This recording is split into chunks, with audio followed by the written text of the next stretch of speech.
नमस्कार दोस्तों, आपका हमारे चैनल अभय एजुकेशन में स्वागत है। हमारे आज के वीडियो का विषय है यूरोपीय कंपनियों का भारत आगमन।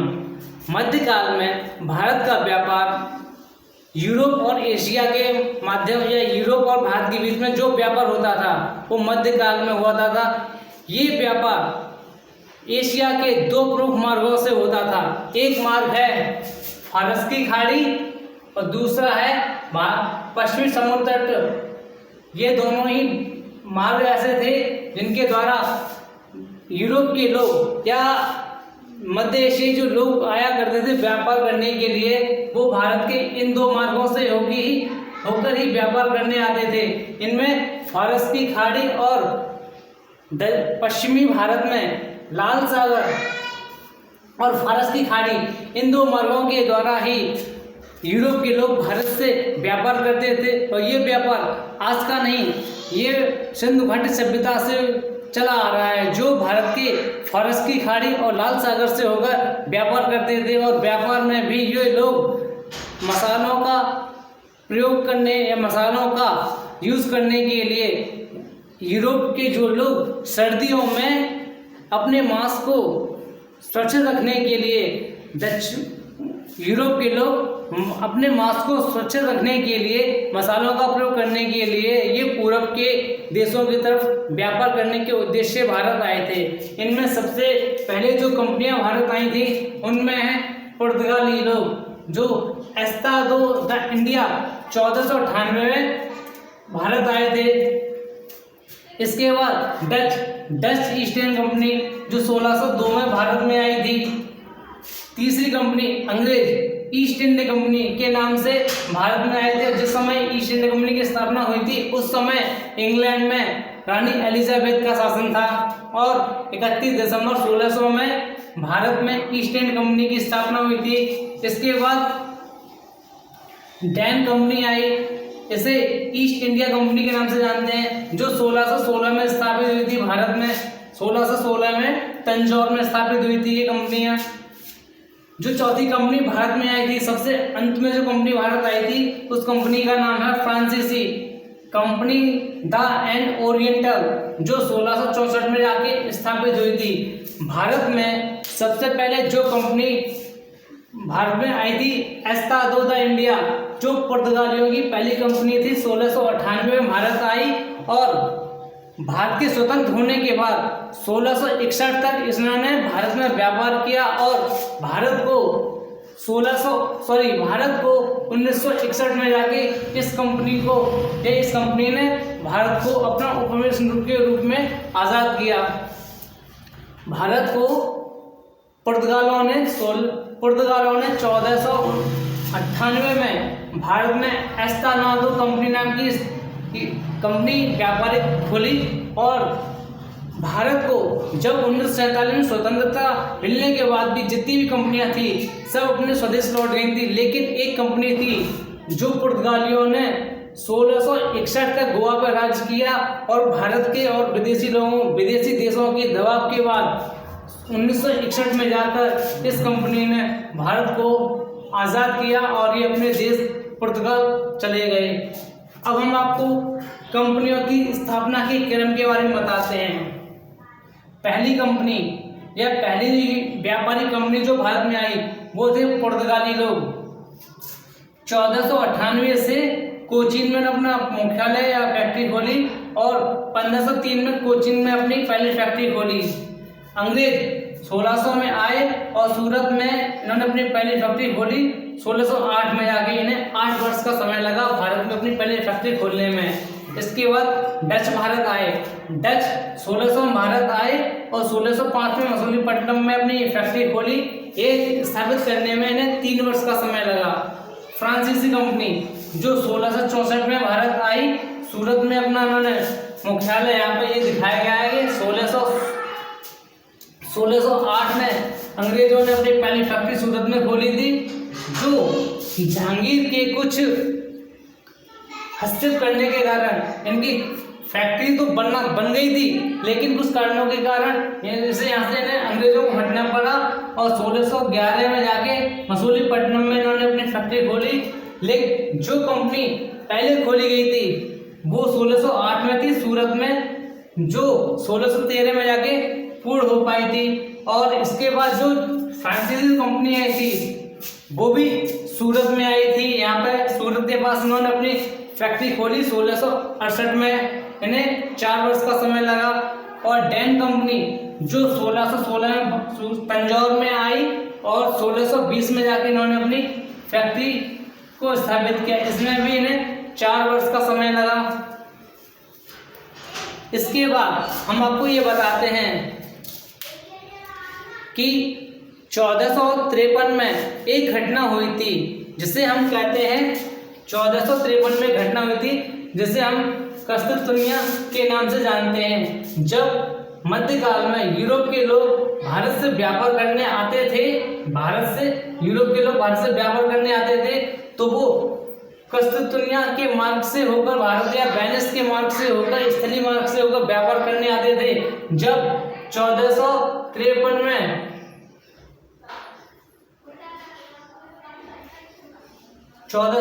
में जब तुर्कों ने इस मार्ग पर अधिकार कर लिया तो इस मार्ग पर अधिकार करने के बाद इनका व्यापार मार्ग में अवरुद्ध हो गया, इस मार्ग में कठिनाई आने लगी। तो जब यूरोप के लोगों ने अपने समुद्री मार्ग के द्वारा दूसरे देशों से व्यापारिक संबंध स्थापित करने के लिए अनेक मार्ग खोजे, तो इसमें जो लोग या जिस देश के राजा ने इन्हें अपने व्यापार के लिए भेजा था उनमें स्पेन और पुर्तगाल के लोग अपने भौगोलिक खोजों के लिए जाने जाते हैं। इसमें पुर्तगाली राजकुमार प्रिंस हेनरी नेविगेटर ने पुर्तगाल के ही लोगों को या पुर्तगाल के जो वैज्ञानिक लोग थे उन्हें समुद्री मार्ग की खोज के साथ ही दूसरे देशों के व्यापार मार्ग को खोजना था। जब यूरोप में पुनर्जागरण काल का दौर चल रहा था और भारत में उस समय मुगल शासनकाल के समय में जो भारतीय अर्थव्यवस्था मजबूत हुई थी उसका विख्यात यूरोप के देशों में भी था कि मुगलों के समय में जो भारतीय अर्थव्यवस्था थी उसने उनके मसाले, चित्रकला, व्यापार, राजनीतिक, धार्मिक और जो व्यापार यूरोप के लोगों ने किया था वो मसाले के द्वारा ही यूरोप के लोग भारत में व्यापार करने के लिए आए थे। इनका व्यापार केवल मसालों के ऊपर ही था, क्योंकि यूरोप में जब जाड़ों में जब बहुत अधिक ठंड पड़ती थी तो यूरोप के लोग अपने मांस को या गोश्त को ठंड से सुरक्षित रखने के लिए मसालों का इस्तेमाल करते थे और ठंड के दिनों में ही वो अपने मांस को सुरक्षित रख सकते थे। जो मसाले और भोग विलास की वस्तुओं के लिए ही यूरोप के लोगों ने पूर्वी देशों के साथ व्यापार का समुद्री मार्ग खोजा। 15वीं शताब्दी में भौगोलिक खोजों के द्वारा या यूरोप के लोगों ने 15वीं शताब्दी में भौगोलिक खोजें की, जिसमें जहाज निर्माण, नौ परिवहन और कुतुबनुमा नाम का एक दिशा सूचक यंत्र था। इस यंत्र का ये होता था कि जो नाविक एक देश से दूसरे देश के लिए चलता था तो वो उन्हें एक दिशा के द्वारा ही यात्रा कराता था, जिससे कि वो दूसरे देशों के मार्ग पर जाएं या भटके नहीं। इसलिए उन्होंने पुनर्जागरण काल के दौरान कुतुबनुमा नाम का एक यंत्र बनाया था जिसे दिशा सूचक यंत्र कहते हैं। और यूरोप के लोगों ने जहाज के निर्माण में काफ़ी ज्ञान प्राप्त कर लिया था, या जो औद्योगिक क्रांति जो नाव के द्वारा हुई थी वो पुर्तगाल के लोगों ने ही जहाज निर्माण में किया था और नौ परिवहन के द्वारा ही समुद्र की यात्रा करते थे और दूसरे देशों के साथ व्यापार का जो मार्ग था वो था। जब यूरोपीय लोग अफ्रीका के इस मार्ग को क्रॉस करते हुए होते हुए भारत के सूरत के बंदर या कालीकट के बंदरगाह पर वास्को डी गामा 17 मई 1498 को भारत आए और यहाँ भारत में जब कालीकट बंदरगाह पर वास्को डी गामा पहुंचे तो इस समय यहाँ पर उनका जमोरिन नाम के एक राजा ने उनका स्वागत किया और उन्होंने भारत से व्यापार करने को आमंत्रित किया। साथ ही जब वास्को डी गामा भारत आए उस समय अरबों की उपस्थिति कालीकट नामक बंदरगाह पर हो चुकी थी, क्योंकि अरबों का व्यापार एशिया पर, अरबों का एशिया के बाजार पर अधिकार था और वो किसी दूसरे देश को अपने देश में व्यापार करने नहीं देना चाहते थे। इसलिए अरबों ने पुर्तगालियों का जमोरिन के सामने विरोध किया कि इन्हें यहाँ व्यापार बंद करने दो, क्योंकि एशिया का अधिकार, एशिया के बाजार पर अरबों का अधिकार था। और जो यूरोपीय लोग व्यापार करने आए थे उनके लिए केवल दो मार्ग थे, भूमध्य सागरीय और भूमध्य सागर और लाल सागर के रास्ते से होकर ही यूरोप के लोग व्यापार करने के लिए आते थे। 1487 में बार्थोलोमेउस जो पुर्तगाल का एक नाविक था, ये भारत में प्रथम नाविक यात्री के रूप में आया था। और इसके बाद 1494 में कोलंबस नाम का एक नाविक पुर्तगाल से चला था, जिसने 1494 में अमेरिका नामक नए द्वीप की खोज की और 17 मई 1498 को वास्को डी गामा पुर्तगाल से चला और ये केप ऑफ गुड के मार्ग से होता हुआ भारत के कालीकट बंदरगाह पर पहुंचा। इन्होंने 17 मई 1498 को अब्दुल मनीर नामक एक पथ प्रदर्शक की सहायता से ये कोचीन के बंदरगाह पर उतरे और इनका जमोरिन ने स्वागत किया। इसके बाद 1500 में जब वास्को डी गामा 1498 में भारत आए और अब्दुल मजीद नाम के एक पथ प्रदर्शक की सहायता से इन्होंने कालीकट बंदरगाह में पहुंचे और जब ये अपने देश वापस गए थे तो यहाँ से इन्हें 60 गुना या 60% से अधिक का मुनाफा हुआ था। जो मसाले ये अपने देश लेके गए थे पुर्तगाल में, वहाँ इन्होंने अपने पूरा खर्च निकालने के बाद जो इन्होंने पुर्तगाल में मसालों के द्वारा मुनाफा कमाया, उस मुनाफे का लाभ सुनकर यूरोप के पुर्तगाल के अनेक यात्री भारत से व्यापार करने के लालच रहते थे। इन्हीं यात्रियों में 1500 में पेड्रो अल्वारेज नाम का एक यात्री आया था। इन्होंने भी अपने देश के लिए अनेक खोजों के द्वारा किया और साथ ही इन्होंने जब 1502 में वास्को डी गामा पुनः भारत आए और उन्होंने भारत आए और 1505 तक उन्होंने शासन किया। इसके बाद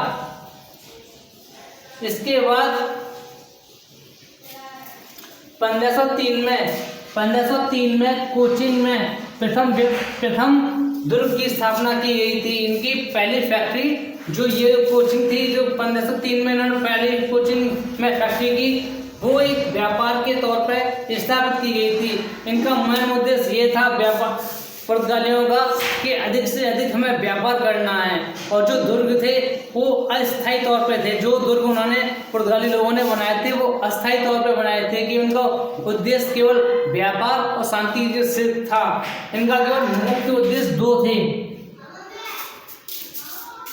पुर्तगालियों के मुख्य उद्देश्य ये थे कि अरब के लोगों को भारत और वेनिस के लोगों से भारत के जो व्यापार है उसे मुक्त कराना है और उनके व्यापार को स्थापित अपने जो पुर्तगालियों के व्यापार था उसे उन्नत करना था। साथ ही जो पुर्तगाल के लोग भारत में व्यापार करने के उद्देश्य से आए थे उनका उद्देश्य केवल बस्तियां बसाना और व्यापार करना था। साथ ही जो निम्न वर्ग के पुर्तगाली थे उन्हें भारतीय महिलाओं से विवाह करके अपना एक वर्चस्व स्थापित करना था कि जो वहाँ पे एक वैवाहिक संबंध के द्वारा एक वर्चस्व स्थापित करना था, जिससे कि वहाँ पे उनका कोई विरोध ना कर सके। इस उद्देश्य से उनका उद्देश्य अरब और वेनिस के व्यापारियों को समाप्त करना और भारत में भारतीयों से विवाह करना और इस्लाम और ईसाई धर्म का प्रसार करना था। ये उद्देश्य वास्को डी गामा के थे। इसके बाद फ्रांसिस्को डी अल्मेडा, जो प्रथम वायसराय बनकर भारत में 1505 में आया और 1509 तक इसने शासन किया। इसकी एक नीति थी ब्लू वाटर पॉलिसी की नीति 1508 में अपनाई थी और इसके द्वारा जब फ्रांसिस्को डी अल्मेडा भारत में पुर्तगालियों का प्रथम वायसराय बन के आया, उस समय तुर्की, गुजरात और मिस्र की इन तीनों की संयुक्त सेनाओं को अल्मीडा ने पराजित किया और ब्लू वाटर पॉलिसी के द्वारा उनका हिंद महासागर पर अधिकार हो गया। इसके द्वारा ये कहा गया है कि पुर्तगाल के जो नौसैनिक थी, उन्होंने तुर्की, गुजरात और मिस्र की संयुक्त सेना को पराजित करके हिंदू महासागर के व्यापार पर एक अधिकार कर लिया।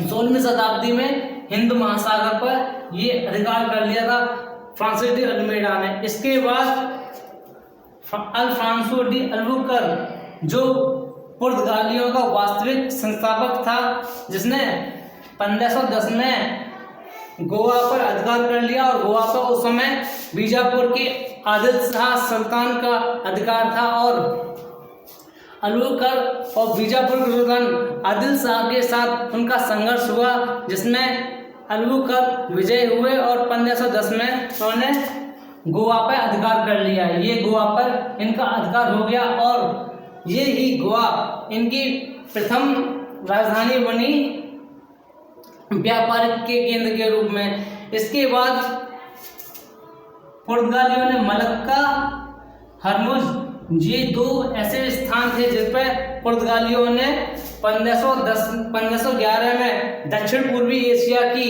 एक मंडी थी, दक्षिण पूर्वी एशिया की व्यापारिक जो मंडी थी, यहाँ से ही लोगों का व्यापार पश्चिमी देशों के साथ व्यापार होता था, जिस पर दक्षिण पूर्वी एशिया के नाम से जानी जाती थी और 1511 में इस पर पुर्तगालियों ने अधिकार कर लिया। इसके बाद नीनो डी कुहना नाम का एक वायसराय जो पुर्तगालियों की तरफ से आया, उसने सरकारी कार्यालय कोचीन से हटाकर गोवा में स्थापित किया। कोचीन से हटाकर गोवा में स्थापित किया और गोवा को ही अपनी प्रथम राजधानी बनाया। इस प्रकार भारत में जो भौगोलिक खोजों के द्वारा या भौगोलिक माध्यमों के द्वारा जो भी यूरोपीय लोग भारत में उद्देश्य करने आए थे, उनका मेन उद्देश्य केवल व्यापार करना था और भोग विलास की वस्तुओं में मसालों के साथ में जब यूरोप में जब अधिक ठंड पड़ती थी तो वहाँ के लोग अपने मांस को सुरक्षित रखने के लिए वो मसालों का प्रयोग करते थे। इस मसालों में लौंग, इलायची, हल्दी, अदरक ये व्यापार के उद्देश्य थे और जो पुर्तगाली लोग व्यापार करने आए थे वो मसालों के साथ में इंडिया के जो वस्त्र थे उनकी जो कलाकारी थी वो यूरोप के बाजारों में काफ़ी विख्यात थी। इस उद्देश्य से जो पुर्तगाली या यूरोप के लोग जो भी व्यापारिक कंपनियां भारत में व्यापार करने के उद्देश्य आई थी, उनका उद्देश्य केवल भारत से व्यापार मसालों का था और वस्त्रों का था कि जिससे वो यहाँ से कच्चा माल ले जाएं और यूरोप में उसका पुनर्नवीनीकरण करके भारतीय बाजारों में फैला दें, जिससे कि उनके माल से जो उन्हें मुनाफा होगा वो मुनाफा अपने देश में भेज दें, जिससे कि उनके देश को औद्योगिकरण के मामले में उसे उन्नति हो। इसी मामले में जो कंपनियां भारत में आई थी, पुर्तगाली कंपनी, डच कंपनी, अंग्रेज कंपनी, डैन कंपनी, फ्रांसीसी कंपनी, इन सभी कंपनियों का उद्देश्य भारत में व्यापार करना, ईसाई धर्म का प्रसार करना और अधिक से अधिक भारत के कच्चे माल को ले जाकर यूरोप के मार्केट में फैलाना और फिर उसी माल को भारतीय बाजार में फैलाना, जिससे कि भारतीय अर्थव्यवस्था की जो उन्नति यूरोप के मार्केटों में थी या यूरोप के बाजारों में भारतीय वस्तु की वैभव था उसे गिराना था। अपने व्यापार के माध्यम के द्वारा। जब पुर्तगालियों ने भारत से व्यापार किया तो उनका कोई व्यापार स्थायी न होकर अस्थायी था, क्योंकि पुर्तगाली लोगों का मुख्य उद्देश्य केवल मसालों और भोग विलास की वस्तुओं में थी।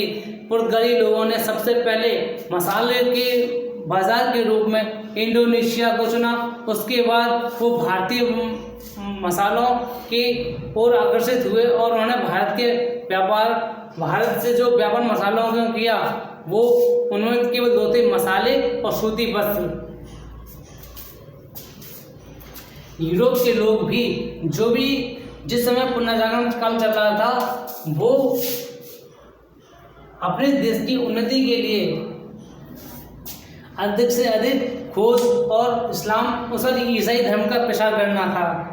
यूरोप के लोग मध्य एशिया के जो मार्ग था जिस पर तुर्कों ने 1453 में अधिकार कर लिया था, इस माध्यम के द्वारा जब ये मार्ग अवरुद्ध हुआ तो यूरोप के लोगों ने समुद्री मार्ग के द्वारा भारत की ओर आकर्षित हुए और जिस मार्ग को वो पार करके आए थे उसके वो कहते हैं। जब